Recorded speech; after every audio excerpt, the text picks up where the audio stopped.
Thank you, Mr. Chairman.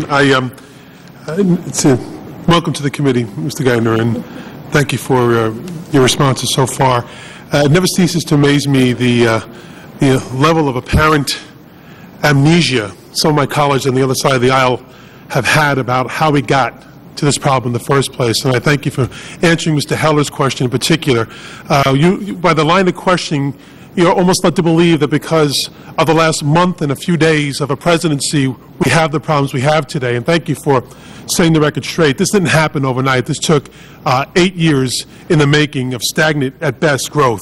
But yesterday, Mr. Secretary, the Treasury and the Federal Reserve announced a new fourth plan to rescue troubled financial services giant AIG. I do agree that AIG sustainability is the linchpin for some of our recovery efforts, and it's important for the federal government to work to keep it afloat.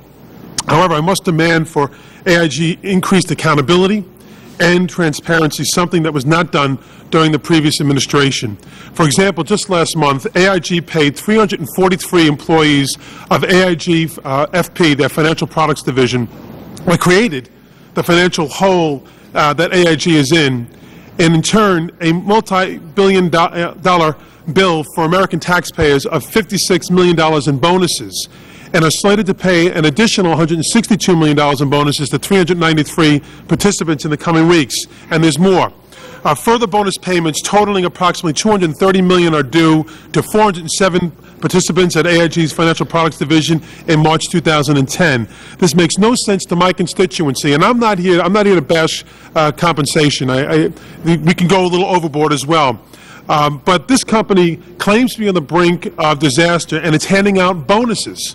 I would like to work with you in structuring tough, common-sense compensation limits at AIG in this new government loan, which would include voiding these bonuses to AIG FP employees, as well as claw back $56 million in bonuses already paid to AIG FP employees December 2008 and 2009, some of whom are not even American citizens, but who are living large on taxpayer funds. Can you please share with us, this committee, your thoughts on taking these actions? Well, Congressman, thank you. I just want to point out that compensation practice across the financial services industry over the last years and decades just got out of whack with basic fundamentals, and people were paid for risks that weren't captured in compensation.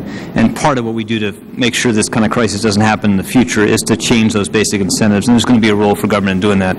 Now, it's very important that we make sure that where we're providing exceptional assistance to these firms, that assistance is going, again, to achieve the objectives of these programs, not to reward the kind of executives that got us in this mess.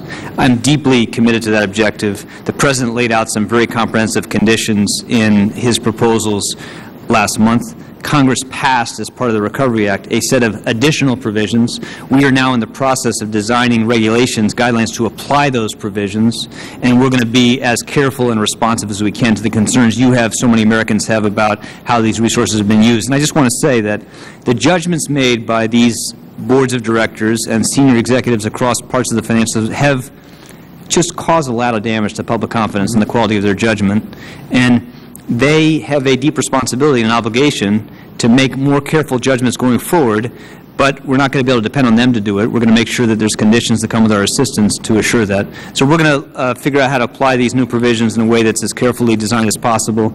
Obviously, we want these businesses, we want to achieve the objectives of what we did in AIG. We want them to be able to run their business and restructure so we're in a better position going forward. And that's why this is sort of hard to do. But we're going to be very careful.